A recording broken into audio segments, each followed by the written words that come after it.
quilters, Sarah here from Snugglebug Stitching. I do have a new pattern coming out.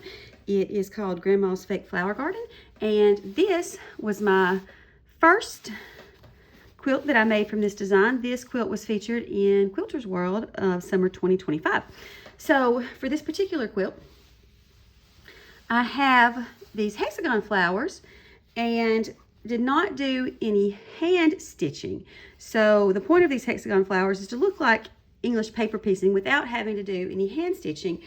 And you're basically going to use double-sided interfacing to secure it and then applique it down. For this particular quilt, I did not stitch the hexagons down to the blocks. I just used a bunch of quilting to hold them in place.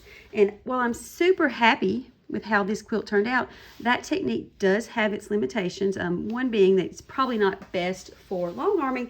And I do have another video in this Grandma's Fake Flower Garden playlist where I talk about the limitations of the technique of just using your quilting to hold it down.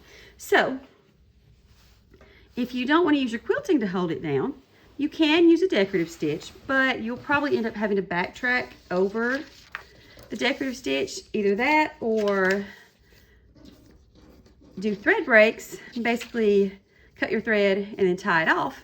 So if you don't want to do that, I'm going to show you a few stitch paths that you can use for a straight stitch that are really going to help you be a little bit more efficient and not have to do as many breaks and tie-offs. So I've got a little hexagon here, and one of the ways you can do this is you can start in the center. So let's start maybe in this corner right here in the center, and I'm going to go around this hexagon, just sewing as close to the edges as I can.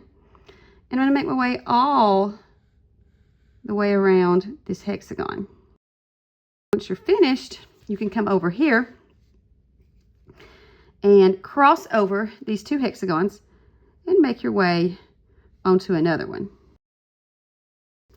And then when you finish that hexagon, cross over, make your way onto another hexagon.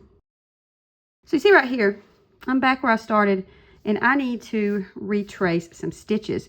So I'm going to start, go back over to this center one, and I'm going to come to this point right here. Let me do the same thing with that one. I'm going to cross over, fill out a hexagon, and you'll see that I'm going to end up having to retrace my stitches again. So I'm going to come over to the middle and do that same thing, and I'll go around until I finish all of the hexagons. Now, another way to do this, which is much quicker, and I feel like the most efficient way I've found so far, would be to start in this corner right here, or any corner, but one of the corners where the insides of the hexagons meet on the outside, and you're going to go around just the edges of all the hexagons.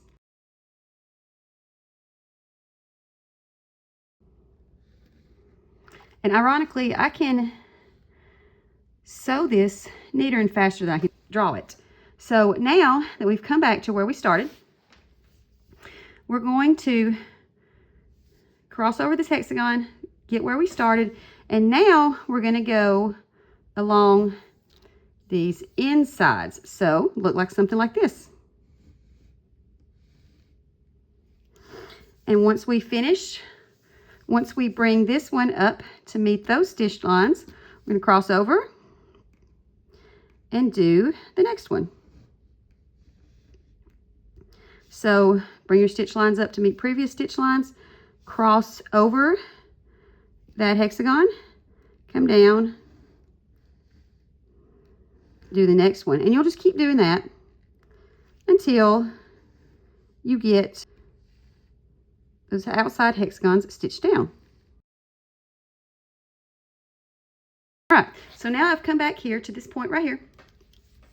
And at this point, for me, I'm going to use thread that matches my hexagons so that it's not as noticeable.